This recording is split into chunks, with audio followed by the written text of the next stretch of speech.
ہوں مجھے مدینہ شریف کی حاضری یاد آتی ہے، کیونکہ میں جب معاہدہ شریف پہ جاتا تھا تو قدمین شریف کی طرف میرا جانا ہوتا تھا. سنیے گا، کہتے ہیں شاعر کہ ان کے قدموں کی طرف لے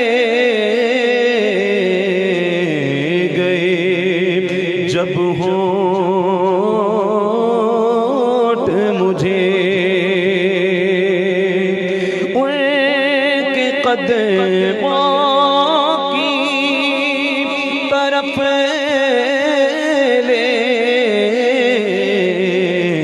گئے جب ہونٹ مجھے ہونٹ بھی نقش قدم بن گئے. اتنا چوما ہونٹ بھی نقش قدم بن گئے. اتنا چوما ان کے قدموں کی طرف لے گئے جب ہونٹ مجھے ہونٹ بھی نقش قدم بن گئے. اتنا چوما یوں لگا آپ نے جیسے میرا ماتھا چوما میں نے جب آپ کی دہلیز کو آقا چوما. اور شہد صاحب دوڑے اٹھا ہے میری شریانوں میں. شہد صاحب دوڑے اٹھا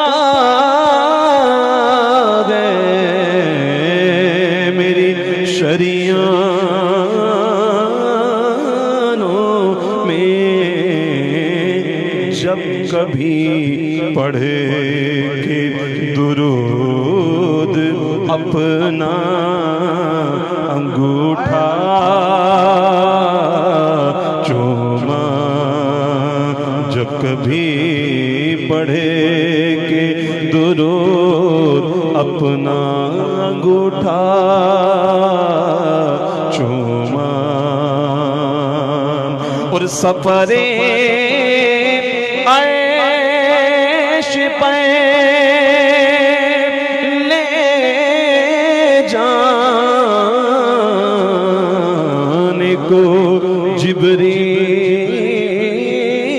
جب آئے تو اپنے کافوری لبوں سے تیرا تلوار چوما. اپنے کافوری لبوں سے تیرا تلوار چوما.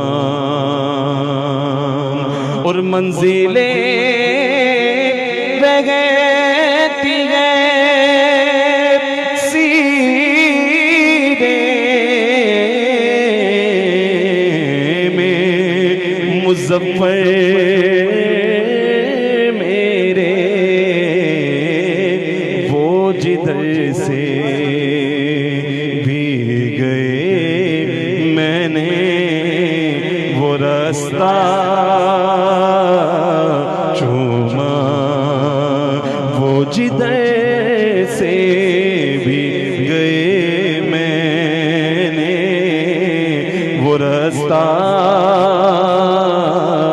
چوما. یوں لگا سے میرا ماتھا چوما میں نے جب آپ کی دہلیز کو آقا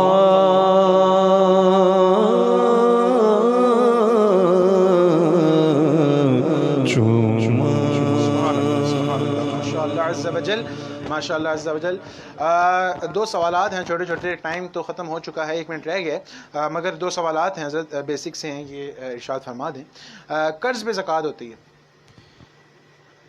اگر تو قرض دیا ہوا ہے, اب دونوں صورتیں بن سکتی ہیں, قرض دیا ہوا ہے یا لیا ہوا ہے. ٹھیک ہے, تو اصول یہ ہے کہ اگر تو قرض جو ہے وہ لیا ہوا ہے تو اب اس کے بعد دیکھیں کہ آپ کے پاس کتنے پیسے ہیں, اور مثال کے طور پر آپ کے پاس 1,00,000 روپیہ ہے اور 20,000 آپ نے قرض لیا ہوا ہے. اب وہ 20,000 اس 1,00,000 میں سے مائنس کریں گے. اب اگر وہ رقم نصاب کو پہنچتی ہے تو آپ پر زکوٰۃ فرض ہے. ٹھیک ہے. دوسرا یہ کہ آپ نے جو ہے وہ قرض دیا ہوا ہے, تو اگر آپ نے قرض دیا ہوا ہے تو اتنا قرض, مطلب مثال کے طور پر اتنا قرض دیا ہے کہ جس پر زکوٰۃ ہوتی ہے, جیسے 1,00,000 روپے آپ نے قرض دیا ہوا ہے, تو اب سال جب پورا ہوگا تو آپ پر زکوٰۃ فرض ہو جائے گی. صحیح. لیکن اس کی ادائیگی تب واجب ہوگی. فرض ہونا اور چیز ہے, ادائیگی ہونا اور چیز ہے. زکوٰۃ فرض ہو جائے گی لیکن ادائیگی اس کی تب واجب ہوگی جب اس دین یعنی قرض کا 5واں حصہ وصول ہو جائے گا. تو اب اس کی جو ہے وہ ادائیگی آپ کریں. اچھا ٹھیک ہے حضرت, یہ آخری سوال لے لیتے ہیں. اگر کوئی منت مانے کہ میرا یہ کام ہو جائے گا تو میں 10 نوافل پڑھوں گا. اگر کوئی منت مانتا ہے کہ میرا یہ کام ہوا تو میں 10 نفل پڑھوں گا, تو اب اگر وہ کام ہو جاتا ہے تو اس پر یہ نفل پڑھنے, چونکہ یہ اس نے نظر مانی ہے, یہ نفل پڑھنے اس پر واجب ہیں. تو اس کا وقت تو ساری زندگی ہے, لیکن جتنی جلدی ہو سکے اس کو ادا کرے. اگر اس کو ادا کیے بغیر فوت ہو جاتا ہے تو وہ گناہ گار ہوگا. ٹھیک ہے, یہ بھی آپ کا مسئلہ آ گیا ہے کہ اگر وہ نہیں کرے گا تو گناہ گار ہوگا. جزاک اللہ خیر. برتھ ڈے کے حوالے سے بھی ہے کہ برتھ ڈے منانا جائز ہے, تو اس حوالے سے یہی آپ ارشاد فرمائیں. برتھ ڈے اصل میں ہوتا ہے پیدائش کا دن. اب ظاہری بات ہے جس کا بیٹا پیدا ہوا اس کو خوشی ہوگی, تو اب شریعت مطہرہ کے دائرے میں رہتے ہوئے اس کو منانا جائز ہے. مردوں عورتوں کا اختلاط نہ کیا جائے, میوزک جو ہے وہ نہ بجایا جائے, تالیاں بھی نہ بجائی جائیں. تو اگر کیک ویسے ہی کیک کاٹا جاتا ہے اور گھر والے کھا لیتے ہیں تو اس میں کوئی قباحت نہیں ہے. جزاک اللہ خیر. اللہ عز و جل آپ کو لمبی عمر عطا فرمائے اور آپ کے علم میں مزید برکتیں عطا فرمائے. بہت شکریہ عبدالقدیر بھائی, آپ تشریف لائے. اللہ عز و جل آپ کا آنا اور آپ کا پڑھنا بھی قبول فرمائے. اور کل آخری پروگرام ہے انشاءاللہ رمضان مہربان اس ٹرانسمیشن کا. دعا فرمائے. ہمارے حامد بھائی بیمار ہیں, اللہ عز و جل ان کو صحت کاملہ عاجلہ عطا فرمائے. اب ہم آپ سے اجازت چاہیں گے, انشاءاللہ کل ملاقات ہوگی. فی امان اللہ.